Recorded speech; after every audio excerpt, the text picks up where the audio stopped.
नमस्कार दोस्तों, स्वागत है आपका ओनली पीसीएस पर। आज देखिए डे 4 है और डे 4 की कॉपी हम लोग देखेंगे। आज आपको ज़रूर देखनी चाहिए, बहुत बेस्ट कॉपी है। तो आज आपको सीखने को इससे बहुत कुछ मिल सकता है और इसकी पीडीएफ आपको ओनली पीसीएस टेलीग्राम चैनल है, उसको ज्वाइन कर लीजिए। ओनली पीसीएस डिस्कशन ग्रुप है, उसको ज्वाइन कर लीजिए। ये दोनों ही चैनल पे आपको ये पीडीएफ मिल जाएगी, ठीक है। तो कुछ भी नोट्स बनाने हो इसके माध्यम से, क्योंकि ये सारा क्रीम होता है, नोट्स इससे बहुत अच्छे बना सकते हैं आप। तो 5 प्रश्न इसमें डेली मिलते हैं। पेपर 5 की ये आंसर राइटिंग है। तो 5 प्रश्न पेपर 5 के लिए आज हम लोग देखने जा रहे हैं और ये बहुत इंपॉर्टेंट है। सीधे-सीधे आपको ये प्रश्न आपको देखने को मिल सकते हैं एग्जाम में। तो चलिए शुरू करते हैं। तो इससे पहले देखिए, जिनको ज्वाइन करना है पेपर 5 आंसर राइटिंग के लिए, तो आप ज्वाइन कर सकते हैं। ये लगातार मेंस तक चलेगा आपका। मेंस तक सीधा ये कई बार आपका रिवीजन हो जाएगा। एक बार और लगभग होने को रिवीजन, और प्री से पहले हम लोग पेपर 5 और 6 दोनों फिनिश कराने की कोशिश करेंगे और हो जाएंगे आपके। तो ठीक है, जिनको भी ज्वाइन करने हैं वो कर सकते हैं। दोनों की फीस 999 रुपये है। मेंस तक चलेगा ये, अलग से कोई एक्स्ट्रा फीस नहीं दी जाएगी। और साथ ही इस नंबर पे संपर्क कर लीजिए 8527434727 पे, तो जानकारी ले सकते हैं इस पर, जिनको भी ज्वाइन करना है। चलिए, पहला देखिए क्वेश्चन है, उत्तर प्रदेश के संदर्भ में मुगलकालीन वास्तुकला के विकास का वर्णन कीजिए 125 शब्दों में। तो परिचय बड़ा अच्छा दिया इन्होंने, स्पष्ट है, सरल है और देखिए समग्र रूप से ये पूरे प्रश्न की मांग को एक जैसे प्रस्तावना शो होती है उस तरीके से कर रहा है। तो कला एवं वास्तुकला अपने समय के संस्कृति की वास्तविक अभिव्यक्ति होती है। यह मुगल काल में उत्तर प्रदेश में स्थापत्य कला के विकास में परिलक्षित होता है। 16वीं सदी से 19वीं शताब्दी तक भारत पर शासन करने वाले मुगलों ने उत्तर प्रदेश के स्थापत्य प्रदर्शन पर एक अमिट छाप छोड़ी है। तो ये परिचय काफ़ी अच्छा है। और देखिए साथ ही इन्होंने मुगलकालीन इमारतें पहले दे दी हैं, जैसे बाबर काल में क्या क्या बना था, जामा मस्जिद, संभल का आगरा मस्जिद, और अकबर काल में आगरा का किला, फतेहपुर सीकरी और प्रयागराज का किला, और जहांगीर काल में देखेंगे तो अकबर का मकबरा, एतमाद दौला का मकबरा, शाहजहाँ काल में ताजमहल बना है, मोती मस्जिद बनी है आगरा में, जो आगरा के किले में है, औरंगजेब काल में देखिए बादशाही मस्जिद आगरा में बनी है। तो इन्होंने ये प्रमुख जो इमारतें थी वो दे दी, स्थापत्य इमारतें।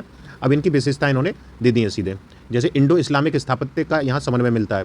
पेत्रा शैली का प्रयोग हुआ है, जैसे ताजमहल और एतमाद दौला के मकबरे में।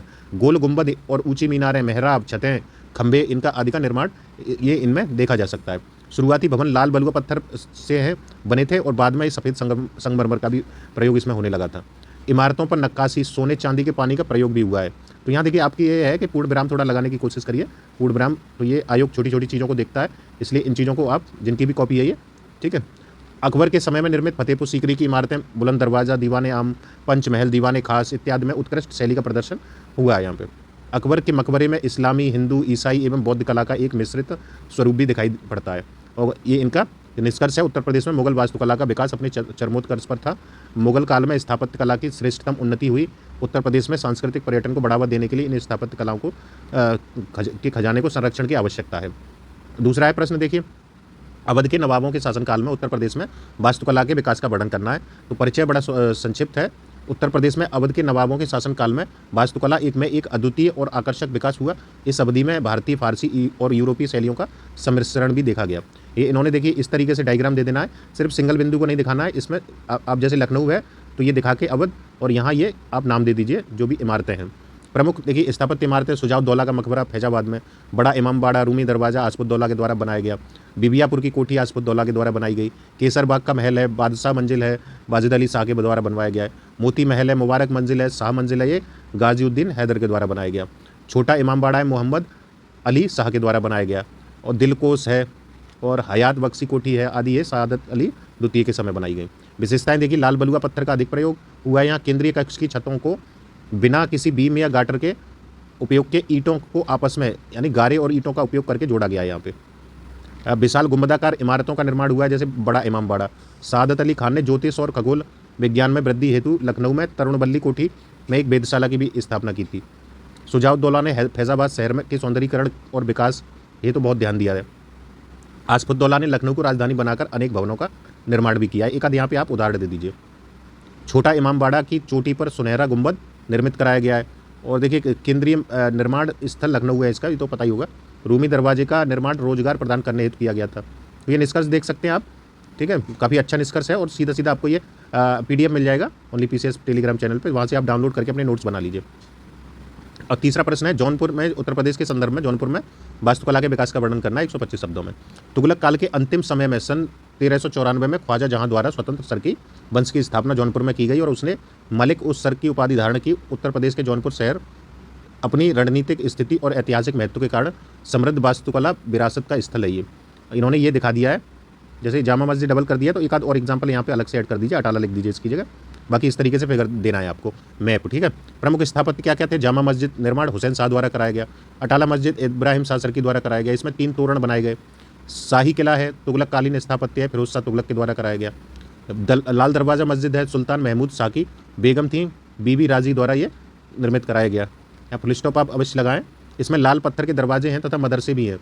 शाही पुल देख लीजिए, मुनीम खान द्वारा निर्मित, मुगल काल में ये करवाया गया था। तो काफ़ी अच्छा लिखा है इन्होंने। और देखिएगा यही लोग सिलेक्शन लेंगे जो आप देख रहे हैं इनकी कॉपियाँ।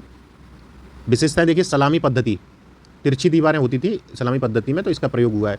सरकी शैली की विशेषताओं में वर्गाकार स्तंभ और छोटा गलियारा बनाया गया। यहाँ के निर्माण में मीनारों का अभाव है।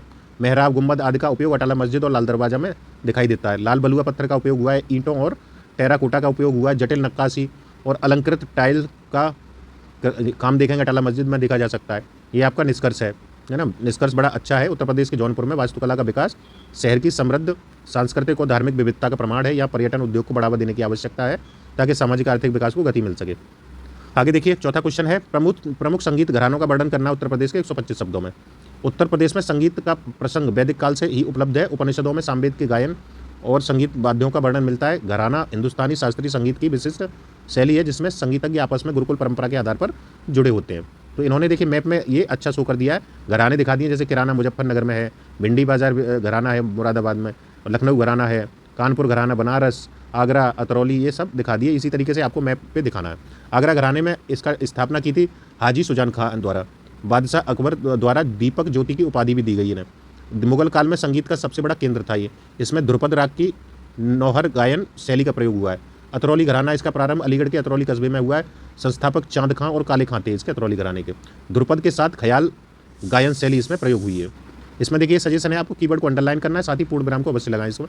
किराना घराना में क्या है, ये ख्याल गायन के लिए प्रसिद्ध है। ये शुरुआत नायक गोपाल ने की थी, बाद में इसमें अब्दुल करीम खां और वहीद खां द्वारा विकसित इसे किया गया। अन्य संगीतज्ञ जैसे भीमसेन जोशी, पंडित भीमसेन जोशी का नाम सुना ही होगा, हीराबाई बरोदकर। बनारस घराना देखिए, संस्थापक पंडित जानकी प्रसाद। कथक के लिए प्रसिद्ध गिरजा देवी और सिद्धेश्वरी देवी, ठुमरी और टप्पा के लिए ये गायिका थी। लखनऊ घराना, इसका विकास देखिए वाजिद अली शाह के संरक्षण में हुआ। संस्थापक इसके ठाकुर प्रसाद महाराज थे।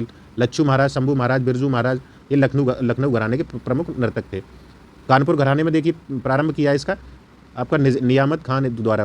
प्रमुख गायक इसके उस्ताद बहादुर खां, वजीर खां आदि इसके ये हैं। ठीक है, तो इस तरीके से एक क्रम इन्होंने दिखा दिया है सारे घरानों का। ये निष्कर्ष से देख सकते हैं, शॉर्ट में अच्छा दिया है, पीडीएफ में देख लीजिएगा। उत्तर प्रदेश में चित्रकला के विकास क्रम को प्रदर्शित कीजिए 125 शब्दों में। शॉर्ट में बताना है चित्रकला का। उत्तर प्रदेश हजारों वर्षों से चित्रकला का समृद्ध और विविधतापूर्ण इतिहास रखता है। प्राचीन गुफा चित्रों से लेकर आधुनिक समकालीन कला तक उत्तर प्रदेश कलात्मक अभिव्यक्ति का केंद्र भी रहा है। चित्रकला का विकास क्रम देख लीजिए। पाषाणकालीन चित्रकला में मिर्जापुर में देखेंगे लिखुनिया में हाथी के शिकार का चित्र है और ढुकवा महारानी का चित्र है। सुअर के आखेट इनका भी चित्र है। बांदा में देखेंगे तो मानिकपुर पड़ता है, वहाँ से चौचदार पुरुष का चित्र मिला है। मुगल कालीन चित्रकला बादशाही चित्रों पर बल देते हुए शिकार एवं पशु पक्षियों का चित्रण हुआ है मुगल काल में। ये देखिए इन्होंने मैप के माध्यम से सब दिखा दिया। राजपूत चित्रकला, अवध, मिर्जापुर, पाषाणकालीन वाला, कन्नौज, बुंदेल और चित्र और ब्रज, है ना, ये इस तरीके से आपको दिखा देना है। बुंदेला चित्रकला में क्या है, कृष्ण लीला, बिहारी सतसई, रागमाला आदि का महत्व है। इस शैली में माथा छोटा वस्त्र में अलंकरण का समावेश मिलता है। ब्रज चित्रकला मुख्यतः भगवान कृष्ण पर आधारित विषय वस्तु है। इसकी मथुरा और उसके आसपास के क्षेत्रों में मिलता है। आधुनिक चित्रकला में देखेंगे अवध क्षेत्र व उसके आसपास के क्षेत्र में विकसित हुई है। ये प्रमुख चित्रकार राजा रवि वर्मा, और इसमें रूमी कलम शैली का इसे ये भी बोलते हैं। कन्नौज में देखेंगे तो राजपूत चित्रकला की विशेषता मिलती है। गोल ब्रश का उपयोग हुआ है, चेहरे की बारीकियों को प्रदर्शित किया गया है। तो ये इसका निष्कर्ष है। शॉर्ट में निष्कर्ष है, उत्तर प्रदेश की विविध चित्रकला परंपराएं भारतीय कला को प्रेरित और प्रभावित करती रहती हैं, जिससे यह देश की सांस्कृतिक पहचान का अभिन्न अंग बन जाती हैं। तो ये काफ़ी अच्छा लिखा है, सब कुछ इनका शानदार है। बस इनको ज़रूरत है लगातार लिखने की और सही समय के अंदर, समय सीमा के भीतर में लिखने का प्रयास करें ये। ठीक है, तो आप लोग भी लिख सकते हैं इस तरीके से। यूपी का चल रहा है, 5 क्वेश्चन डेली मिलते हैं। तो ये जान लीजिए आपको जल्दी ही इसको 20 से 25 दिन में हम पूरा इसको फिनिश कर देंगे, आपका पेपर 5, और उसके बाद पेपर 6 दोबारा से शुरू हो जाएगा। इसमें कुछ भी छोड़ा नहीं जाएगा, आपका समग्र देखेंगे, हर टॉपिक कवर होगा। ठीक है, तो जिनको भी ज्वाइन करना है वो कर लें, और जो भी अभी चैनल से नहीं जुड़े हैं तो ओनली पीसीएस टेलीग्राम चैनल से जुड़ जाइए। यूट्यूब पे आप सब्सक्राइब कर लीजिए ओनली पीसीएस चैनल को, रेड बटन दबा के, तो आपको ये परमानेंट चीज़ें मिलती रहेंगी। ठीक है, सिलेक्शन के लिए देखिए आखिरी यही ज़रूरत होती है कि आपके कितना प्रैक्टिस करते हैं, और जितना प्रैक्टिस करेंगे उतना आप सिलेक्शन के नज़दीक जाएंगे। बाकी आप जानते हैं मार्केट भरा पड़ा है हर चीज़ से, दिखावा बहुत है। अगर आपको वहाँ जाना है तो जा सकते हैं चीज़ों को लेके, क्योंकि कमी नहीं है, यूट्यूब पे बहुत मटेरियल है। आप कंफ्यूज हो जाएंगे क्या पढ़ें क्या छोड़ें। तो इसमें इतना ही, थैंक यू।